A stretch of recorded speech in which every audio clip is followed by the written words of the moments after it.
भारतीय राजनीतिक से प्रशासनिक राजनीतिक जगत में एक अध्याय का समाप्ति हुई भारत के पूर्व राष्ट्रपति प्रणब मुखर्जी के देहांत से।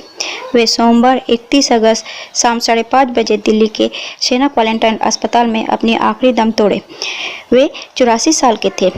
यह खबर उनके बेटे अभिजीत मुखर्जी ने ट्विटर में ट्वीट करके देशवासी को दिया। एकदम मस्तिष्क में रक्तस्राव, ऊपर से कोरोना का हमला। उन्हें दिल्ली के सेना क्वारंटाइन अस्पताल में भर्ती किया गया, जहां पर उनके मस्तिष्क की ऑपरेशन हुई। इसके बाद से वे कोमा में चले गए और उन्हें वेंटिलेशन में रखा गया। बीरभूम के छोटे से गांव मेरेठी के मुखर्जी परिवार का सबसे छोटा संतान प्रणब जी प्राय 4.5 दशक के सुदीर्घ राजनीतिक जीवन में 7 बार लोकसभा और राज्यसभा का सांसद चुने गए। इसके अलावा वे केंद्र की एकाधिक गुरुत्वपूर्ण मंत्री पदों को संभाला और साथ ही अधिकांश मंत्री परिषद को कई दायित्वों का भी पालन किया। 2012 में भारत के राष्ट्रपति के रूप में प्रथम बंगाली रायसीना हिल्स के राष्ट्रपति भवन में प्रवेश किया। वे 13वीं राष्ट्रपति के रूप में सुशोभित हुए। उन्हें 2 बार 1984 में श्रीमती इंदिरा गांधी की मृत्यु के बाद तथा 2004 में भारत के प्रधानमंत्री होने का मौका मिला, लेकिन तब ये वास्तविक न होने पर भी भारत के कांग्रेस दल में तथा केंद्र सरकार के महत्वपूर्ण दायित्वों को वह बाखूबी संभाले। उनके दायित्वों के बारे में बताते हुए चौहान जी लिखते हैं कि उन्होंने 3 प्रधानमंत्रियों के साथ काम किया, श्रीमती इंदिरा जी, श्री नरसिम्हा राव एवं डॉक्टर मनमोहन सिंह। वे एकमात्र वित्त मंत्री थे जिन्होंने पहले अर्थनीतिक संस्कार की और बाद में बजट पेश की। 2008 में विश्वव्यापी अर्थनीतिक मंदी के समय उनकी वरिष्ठ कलाकारी के बलबूते पर ही भारत की अर्थनीति संभली।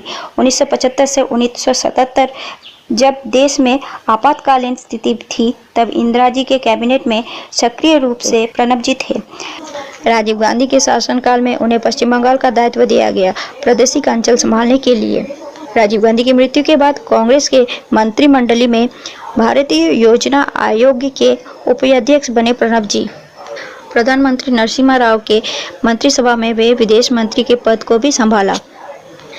प्रणब जी ने डॉक्टर मनमोहन के शासनकाल में एकाधिक पदों पर कार्य किया और उन्हें बाखूबी संभाला। 2012 में राजनीतिक छोड़ के सक्रिय रूप से राष्ट्रपति पद पर सुशोभित हुए तथा 2017 25 जुलाई को उन्होंने राष्ट्रपति पद से अवसर प्राप्त किया। 9 अगस्त को दिल्ली में अपने निवास स्थान के शौचालय में गिर गए और उनके मस्तिष्क में चोट आई। उन्हें दिल्ली के सेना अस्पताल में भर्ती किया गया। 31 अगस्त को उनकी मौत की सूचना देशवासी को मिली। 2 सितंबर को उनके पार्थिव शरीर को दिल्ली में विधि विधान के साथ अंतिम विदाई दी गई।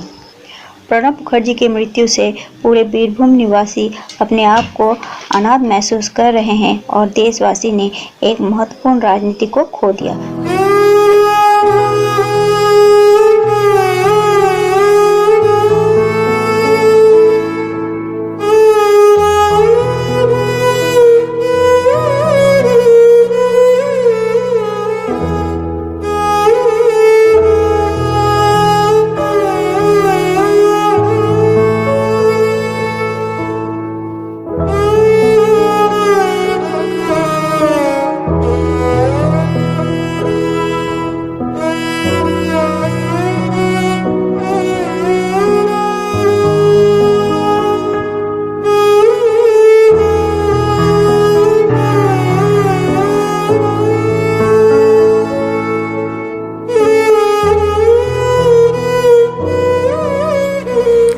ब्यूरो रिपोर्ट, आलोक शिखा न्यूज ग्रुप।